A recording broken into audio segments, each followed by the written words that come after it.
जिला हेडक्वार्टर्स के ऊपर जो हमारा सामान्य बजट 2025-26 का हरियाणा का जो बजट आया उसके ऊपर प्रेस वार्ता करने का निर्देश हमारे प्रदेश संगठन ने दिया था। उस नाते से अब आपके बीच में, ताकि जनता को ये पता लगे कि ये जो नायब बजट पेश हुआ है बतौर वित्त मंत्री के रूप में आदरणीय मुख्यमंत्री जी द्वारा, श्री नायब सिंह सैनी जी द्वारा, एक बड़ा महत्वपूर्ण बजट है। बजट एक किताब ना हो करके बजट में लिखा गया एक एक शब्द, एक एक वर्ड हरियाणा की उस कर्मठ जनता को समर्पित है जिसने लगातार 10 वर्षों से हमारे को आशीर्वाद दिया, जिसका बीज बिना खर्ची बिना पर्ची के मनोहर लाल जी ने बोया। उस बीज को पनपने में और संवरने में तीसरी बार जो ट्रिपल इंजन की सरकार बनाई वो हरियाणा प्रदेश की जनता ने बनाई। यह बजट इस बार रिकॉर्ड तोड़ बजट था। 2,05,17.29 करोड़ रुपए का बजट इस बार पेश किया, जो अपने आप में हरियाणा के इतिहास में ऐतिहासिक है।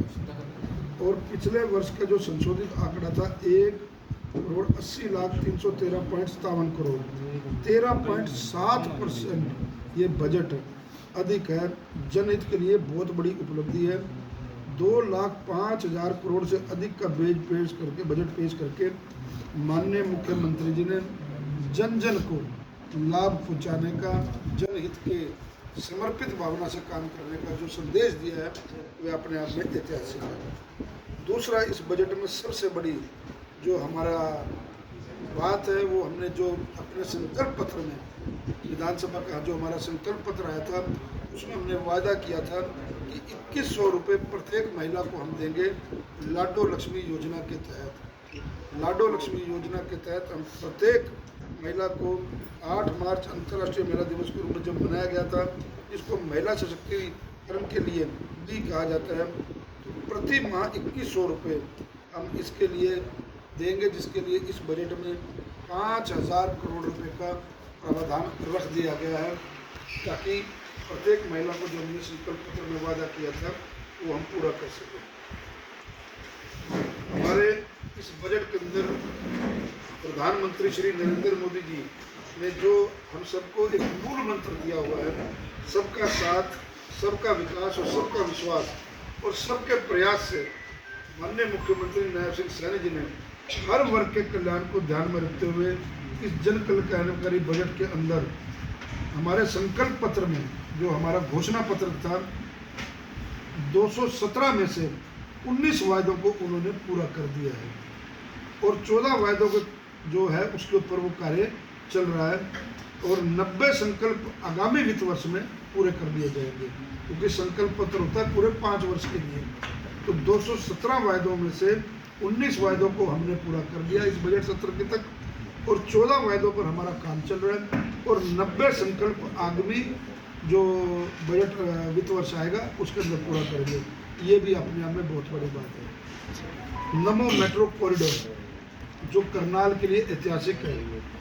NCRTC द्वारा सराय काले खां से दारूहेड़ा तक जाते हुए जो नीम राणा तक नमो मेट्रो लाइन जानी थी, वो अब सराय काले खां से करनाल तक इस मेट्रो लाइन का निर्माण प्रारंभ कर दिया, क्योंकि यह हरियाणा सरकार और केंद्र सरकार का मिला जुला प्रोजेक्ट है।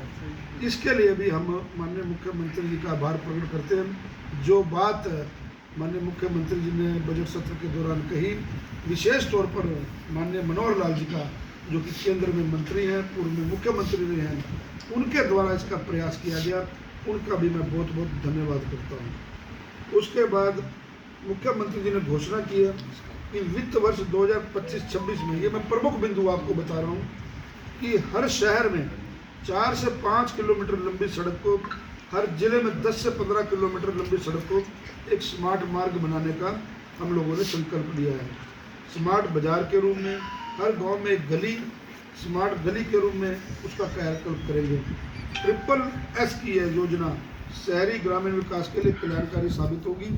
मुख्यमंत्री जी की ये जो दूरदर्शिता है कि हमारी गलियां भी स्मार्ट हो, हमारे बाजार भी स्मार्ट हो, उसके तहत इस बजट में प्रावधान रखा गया है।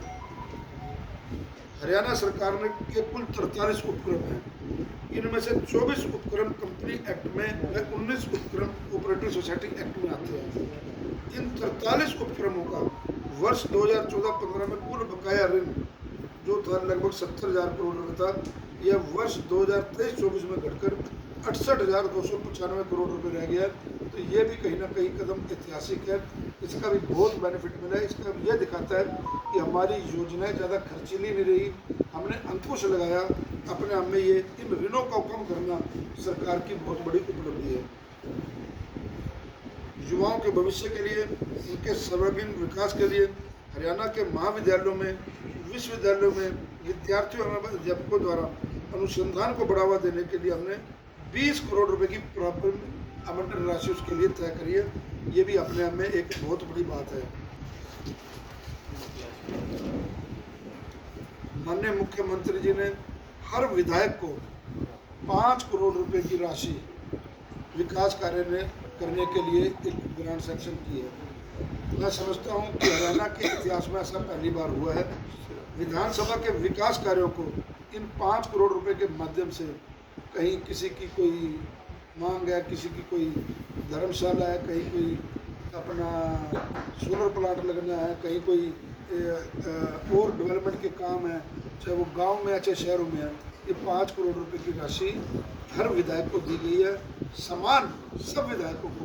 ये अपने आप में उनकी दूरदर्शिता सोच को दर्शाता है कि विधायक जो अपने क्षेत्र में काम करता है वो अपने क्षेत्र के विकास कार्यों के कैसे के चलते उसको कभी ना महसूस हो, उस नाते से बहुत बड़ा काम है।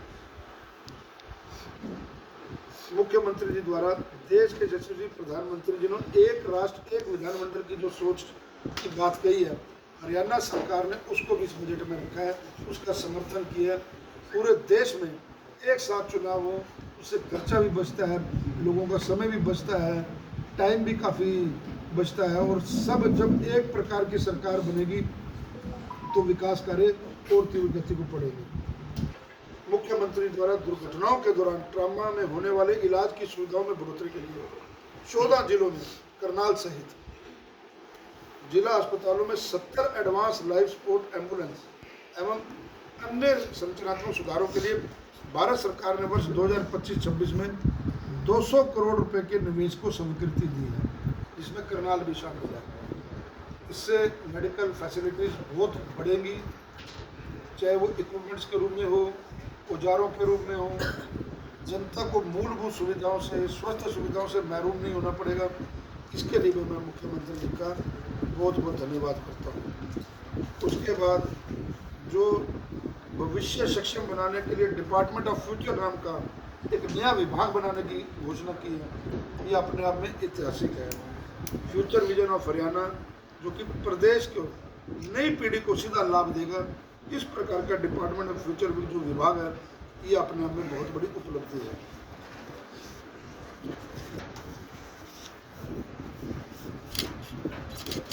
सबसे बड़ी बात, 10 वर्षों में हरियाणा सरकार ने ई गवर्नेंस पर काफ़ी बल दिया हुआ है। डेटा आधारित नीति निर्धारण तथा गवर्नेंस ऑटोमेशन की जनसेवा हमारी क्षमता एवं दक्षता को और भी अच्छा कर सकती है। इस उद्देश्य को लेकर हरियाणा AI मिशन की स्थापना करने जा रहा है, जो कि एक बहुत ही पहल है।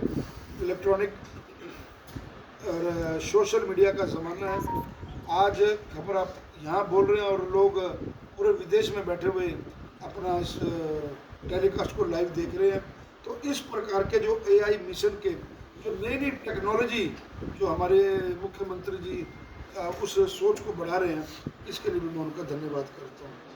अंत में जो विशेष था कि डंकी रूट, पिछले दिनों आपने देखा कि कुछ युवा हरियाणा से काफ़ी युवा जो उनसे विदेशों को पलायन कर रहे हैं और वो डंकी रूट के माध्यम से विदेशों में जा रहे हैं, तो फिर कहीं ना किसी की मृत्यु हो जाती है, किसी की डेड बॉडी वापस नहीं आती।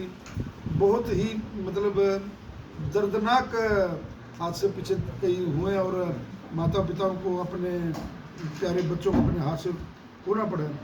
उसके तहत भी एक ओवरसीज एम्प्लॉयमेंट सेल जो हरियाणा कौशल रोजगार निगम के माध्यम से काम करेगा, एक हरियाणा ओवरसीज एम्प्लॉयमेंट सेल एक स्थापित किया गया है, जिससे कि डंकी रूट पे ना जाकर के लोग अपना आवेदन करें। उसमें रजिस्टर्ड होंगे तो हमें पता रहेगा कि कौन व्यक्ति, कौन युवा साथी हमारा बाहर जा रहा है। एक रजिस्ट्रेशन जब हो जाएगी और ऐसा कानून बना दिया जा रहा है जो ये बच्चे फॉर्म में भेजते हैं, पैसे ले लेते हैं, बाद में किसी को भेजा, किसी को नहीं भेजा, किसी को डंकी रूट पर चढ़ा दिया, तो ये बहुत बड़ी दिक्कत वाली बात रहती है। इस मामले को भी अपना जो सा है इस बजट में प्रावधान रखा गया, इसके लिए भी मैं मुख्यमंत्री जी का धन्यवाद करता हूँ।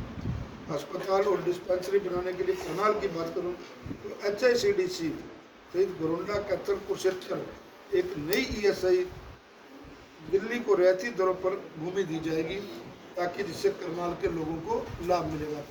ये भी एक बहुत बड़ी योजना माननीय मुख्यमंत्री जी ने इस बजट में रखी है। डंकी रूट वाला मैंने आपको बता दिया। इसके अलावा लाल डोरे की जो बात थी, लाल डोरे का जो कानून था वो हरियाणा में ख़त्म किया, अंग्रेज़ों के ज़माने से चला आ रहा था। मुख्यमंत्री जी ने इस बजट के अंदर ड्रोन के से सर्वेक्षण अपना करवाने की बात को और पूरा रिकॉर्ड कंप्यूटरित कराने के लिए बात कही है। ये भी बहुत अच्छी बात है बजट के अंदर। तो कुल मिलाकर के एक नया बजट है, जिससे हरियाणा वासियों को, करनाल वासियों को काफ़ी सौगातें मिली हैं। आपके माध्यम से करनाल की जनता तक ये बात पहुँचे। बजट के इस जो हम लोगों ने बजट पेश किया, जो भी विधानसभा का सेशन भी चल रहा है, उस नाते से आज प्रत्येक जिला स्तर पर इस बजट को लेकर करके एक प्रेस वार्ता रखी गई थी। मैंने अपनी सारी बात कह दी। मेरे और कुछ साथियों ने पिछले दिनों लाइव में देख भी लिया होगा कि विधानसभा के लिए करनाल के, क्योंकि कुछ मुद्दे बजट में नहीं आए थे, उसको भी मैंने अपना विधानसभा के हितों के लिए जनता के सहयोग से विधानसभा में रखा है। वो उस बजट के से अलग है। उम्मीद है कुछ प्रोजेक्ट्स पाइपलाइन में हैं, कुछ नए हैं। उसमें भी मुझे उम्मीद है कि मैं उन 12-13 जो मैंने वहाँ पे पॉइंट्स रखे हैं, वो भी उनमें से भी कुछ उम्मीद है कि इसी चालू वित्त वर्ष में मैं करनाल की जनता को समर्पित करने के लिए बाध्य रहूँगा उनको, ताकि उनको सुविधा मिल सके। इतनी बात ही मेरे को अपनी बात करनी थी। अब आपका कोई अगर प्रश्न हो तो एक एक करके आप मेरे से। विधायक जी, आपने मेडिकल सुविधाओं की बात करी और कहा कि करनाल को एम्बुलेंस की 60 एम्बुलेंस की सुविधा मिलने जा रही है, लेकिन करनाल में कल्पना चावला और सिविल हॉस्पिटल के अंदर न्यूरो सर्जन न होने के कारण अधिकतर देखा जाता था एक्सीडेंट के केसेस में लोगों को रेफर किया जाता था प्राइवेट अस्पतालों में। क्या कोई ऐसी सुविधा वहाँ पर लाई जाएगी ताकि न्यूरो सर्जन और गरीब परिवार जो है वो बड़े खर्चे से बच सके? देखिए, आपकी जानकारी के लिए बता दूँ, PMO काफ़ी देर से नहीं थे, कल PMO की पोस्टिंग हो गई। कल क्योंकि हम लोग लगातार चुनावों में थे, लोकसभा के बाद विधानसभा, विधानसभा के बाद निगम के, तो हर 2 महीने बाद आचार संहिता का प्रावधान था, वो लग रही थी। अब इन 4.5 साल में कोई चुनाव नहीं है। हर एक चीज़ के ऊपर मेरी नज़र है। डॉक्टरों की कमी, वो विधानसभा में मुद्दा उठा, वो स्वास्थ्य मंत्री से आग्रह कर करके पिछले दिनों आदरणीय स्पीकर महोदय के साथ हम लोगों ने कल्पना चावला मेडिकल कॉलेज में एक बैठक रखी थी। वो रेफर हॉस्पिटल ना बने, वो प्रेफर हॉस्पिटल बने। मतलब कि रेफर के केसेस ज़्यादा थे। मीडिया के लोग भी कहते थे कि वो 2 दिन रख करके कहते थे कि ले जाओ चंडीगढ़, ले जाओ रोहतक। वो प्रेफर हॉस्पिटल बने ताकि उनको वहाँ पर इलाज मिले। उस इलाज के लिए हम लोगों ने बहुत प्रयास किए, एक बैठक रखी, सभी फैकल्टीज़ को, डॉक्टर्स को हमने वहाँ पर बुलाया, उनसे 1-to-1 मीटिंग की, उनसे डाटा लिया कि आज पिछले 3 महीनों में कितने आपने मरीजों को रेफ़र किया, क्या बातचीत थी, और माननीय स्पीकर महोदय ने बड़ा संज्ञान लिया उसके ऊपर। तो कुल मिलाकर के डायरेक्टर महोदय बहुत अच्छे हैं, बड़ी मेहनत से एक इंस्टीट्यूट को बच्चे की तरह संभाल रहे हैं। तो उन्होंने इस चीज़ के ऊपर काफ़ी अंकुश लगाया। मैं समझता हूँ कि पिछले 3 महीनों से हमने बैठक ली थी, 2 महीने या 3 महीने हो गए, 3 महीने हो गए, आपको कोई ऐसा केस मीडिया के माध्यम से भी नहीं देखा कि किसी को रेफ़र किया, उसका प्रॉपर इलाज हुआ। कुछ गंभीर जिनके इलाज यहाँ ना होने की वजह से उनको रेफ़र किया हो सकता है। और नए इक्विपमेंट्स आ रहे हैं, और अब निरंतर जनता के बीच में 4.5 साल रहना है। मेरी करनाल की जनता को किसी प्रकार की कोई दिक्कत ना हो, उसके लिए 24/7 उपलब्ध रहूँगा। हर डॉक्टर्स की कमी को पूरा करने का प्रयास किया जाएगा, हर मेडिकल फैसिलिटीज़ को पूरा करने का प्रयास किया जाएगा, हर निगम की मूलभूत सुविधाओं को पूरा करने का प्रयास किया जाएगा। प्रॉपर्टी ID का अगर कोई किसी को दिक्कत है, गली नाले की दिक्कत है, डॉग्स और मोंकीज की बड़ी भारी परेशानी की दिक्कत है। आपने देखा कि पिछले 4 दिनों से वैक्सीनेशन का काम, कुत्तों पकड़ने का काम वो शुरू हो गया है। उनके वैक्सीनेशन का काम एक बार कंप्लीट हो जाएगा। फिर बंदरों का मैंने कहा गया कि भी शहर की छोटी सरकार अब बन चुकी है, तो हम नियमित रूप से इसको मॉनिटरिंग करेंगे, डेली रूप से इसको मॉनिटरिंग करेंगे। आप सब साथियों को भी चेंज दिखेगा कि जिस विश्वास के साथ जनता ने चुना है उस विश्वास पर कितना खरा उतरते हैं।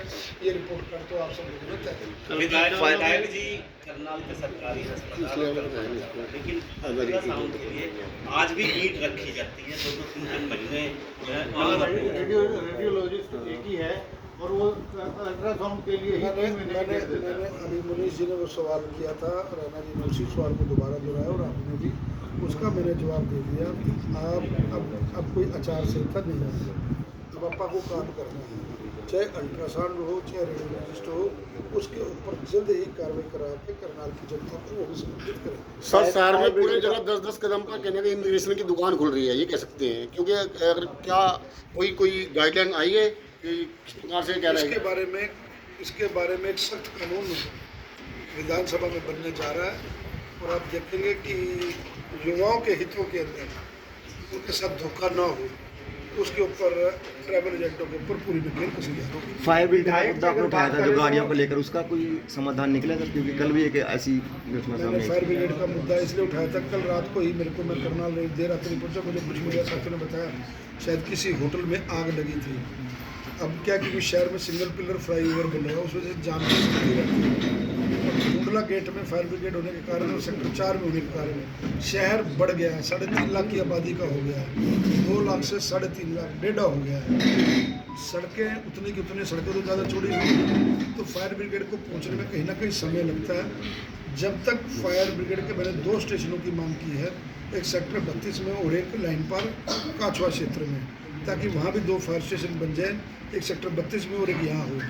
जब तक नहीं वो बनता, अल्टरनेटिव अरेंजमेंट्स पे फायर ब्रिगेड रोज़ सवेरे अभी अल्टरनेटिव अरेंजमेंट पे एक खुली जगह पे खड़ी होती है, ताकि फर्स्ट एड टाइप जा करके कहीं कोई अग्निशमन की घटना होती है। और ये अब और भी महत्वपूर्ण हो जाता है।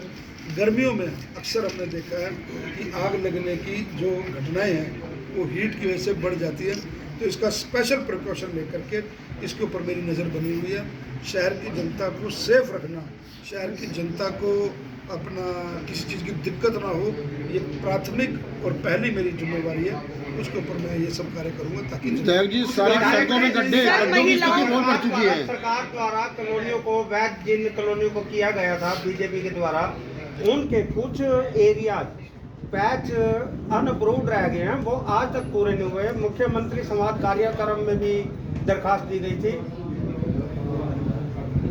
पिछले दिनों संज्ञान आया था कि चारों तरफ तो वो अवैध होगी और बीच में एक टुकड़ा वो अवैध रह गया, जिस वजह से वो मान लो 200 गज या 300 गज की सड़क नहीं बन पाई, जिससे दिक्कत हुई। उनके ऊपर भी संज्ञान लेकर के माननीय मुख्यमंत्री जी को अवगत कराई है, वो समस्या भी जल्द जल्द करवाने का प्रयास करें। सर, महिलाओं के खाते में जो पैसे के लिए कोई नियम होगा, कोई क्राइटेरिया सेट किया है, कोई एज फैक्टर या कोई इनकम कितनी है, या सभी महिलाओं के खाते में आया है? देखिए, सभी महिलाओं के लिए जब बात की तो सभी महिलाओं के लिए है। उसके लिए जो क्राइटेरिया, जो प्रॉपर उनका ID कार्ड, प्रॉपर आधार कार्ड, क्या सिस्टम है, वो सारी नियम वाली जो उनसे है वो जल्द गाइडलाइंस आ जाएगी। वो उसके अकॉर्डिंगली ही उनके अकाउंट में वो 2100 रुपये की राशि